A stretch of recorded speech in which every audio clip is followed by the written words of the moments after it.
salut à tous, c'est Mendes, j'espère que vous allez bien. Aujourd'hui on se retrouve pour une nouvelle vidéo dans laquelle on va parler de Pipoman. Et oui, ça y est, on a des nouvelles de Pipoman. Il m'a tagué sur YouTube pour m'informer que ça y est, la procédure est en route.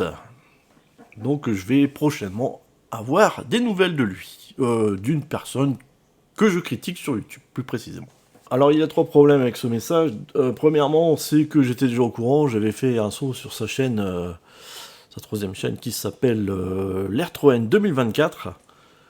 Je vous dirai à la fin de la vidéo pourquoi je l'appelle comme ça, et je ferai un petit tuto. Alors deuxièmement, j'avais déjà dit que l'intimidation, ça marchait pas avec moi, mais il continue. Et troisièmement, qu'est-ce que j'avais... Oui, la critique, c'est un droit fondamental. C'est un droit à la critique, j'ai le droit de te critiquer. Ça te plaît pas, mais c'est comme ça. C'est comme ça pour tout le monde. Ça s'appelle la liberté d'expression. Voilà, je sais qu'il y en a qui aiment pas trop, il y en a qui sont morts pour ça. On va pas refaire l'histoire. Alors, je vous mets un petit extrait pour que ce soit plus crédible, parce que quand c'est moi qui le dis, ça passe pas. Mais quand c'est un avocat qui le dit, peut-être que ça rentrera mieux dans vos oreilles. Il y a d'autres moyens de montrer son désaccord avec quelqu'un que de le harceler. Ça s'appelle tout simplement la liberté d'expression. Et c'est le principe dans notre démocratie libérale.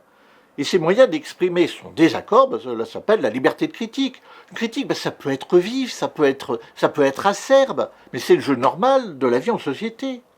Mais ceci ne doit pas aller jusqu'à la diffamation, cela ne doit pas aller jusqu'à l'injure, et cela ne doit pas aller jusqu'au harcèlement. Ah, il y en a qui vont dire, oui, les injures, les injures, c'est plutôt de son côté, non? Je sais pas si vous êtes d'accord avec moi, mais là,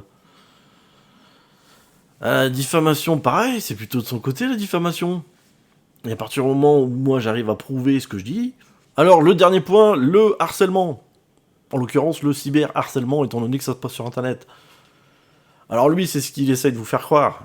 Vous savez, quand il prend deux extraits qui ont 3 mois d'intervalle, où je me fais gronder, entre guillemets, de manière conditionnée, tu vois, il y a si à chaque fois. Si t'es venu pour faire du drama, alors tu vas te faire enculer à sec. Si t'es venu pour faire des histoires, tu vois, tu mets les deux extraits comme ça, bout à bout, sans préciser qu'il y a eu 3 mois d'intervalle. Et je peux vous dire, ça s'appelle de la manipulation. On est d'accord. Alors, il y a encore une chose que je comprends pas, c'est pourquoi il reproche à Alex Express de l'avoir striké, alors que lui, il strike. On peut pas reprocher à quelqu'un de faire ce que toi tu fais. Il reproche à Alex Express d'avoir donné son nom et son prénom, et fait pareil avec moi. À un moment, faut être cohérent dans ce que tu fais, non? Tu peux pas reprocher aux autres de faire ce que toi tu fais. C'est illogique. Alors, j'aimerais bien que tu nous annonces un délai, parce que... Je sais plus, t'as marqué prochainement ou je sais pas quoi. Bientôt... À partir de quel moment on pourra traiter de mytho? Est-ce que dans 6 mois, je pourrais dire, voilà, c'est un mytho? Je sais pas, s'il te plaît, rien que ça.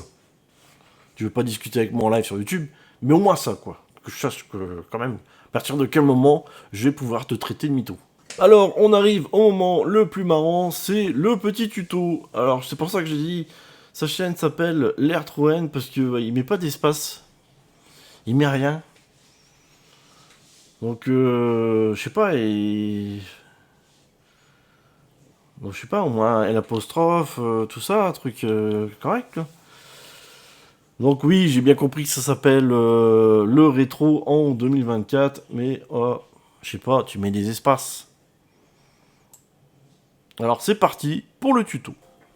Eh, Romuald, regarde, ça c'est la touche pour faire des espaces. Ouais, je sais ce que tu vas me dire. Ouais, gros, y a rien écrit sur la touche, gros. Eh ben attends, c'est pas fini comme tuto. Tu vois, il y a la suite. Voilà, donc tu imprimes sur une feuille de papier barre d'espace en différentes hauteurs, comme ça au cas où ça fonctionne pas. Donc je te mettrai le lien en description de ce que tu dois marquer. Là tu découpes au ciseau, délicatement, assez proche des lettres, comme ça, ça sera nickel. Je te conseille de faire ça sur un petit clavier blanc, parce que le clavier noir, ça va faire un petit peu tâche. Voilà, on découpe. Alors si tu as une plastifieuse, c'est beaucoup mieux.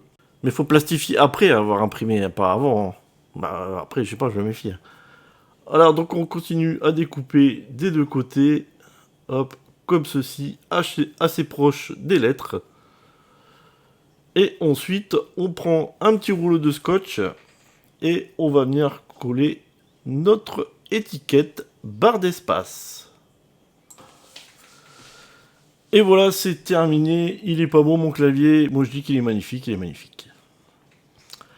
Vous allez me dire, oui, il y a peut-être une faute d'orthographe, mais oui, il vit dans son monde où le fait de dire femme, par exemple, c'est une insulte. Alors oui, ça c'est sa correspondance avec YouTube. Quand il veut parler de diffamation, voilà ce qu'il écrit. Il me diffame. Alors YouTube, il n'a certainement rien compris à tout ça. Je sais ce qu'il va dire. Communication privée. Non, je me suis renseigné. Ça va bien se passer. Alors, il me diffame. Non mais... En 2024, un mec de 50 ans, il écrit encore comme ça? Non mais... Alors je veux bien que ça fait des vues quand on fait des fautes d'orthographe, mais là, il n'y a aucun intérêt à marquer ça comme ça. Oh, je l'ai plein chez YouTube, je l'ai plein. Sur ce, je vous dis à la prochaine. Allez, ciao, bye bye.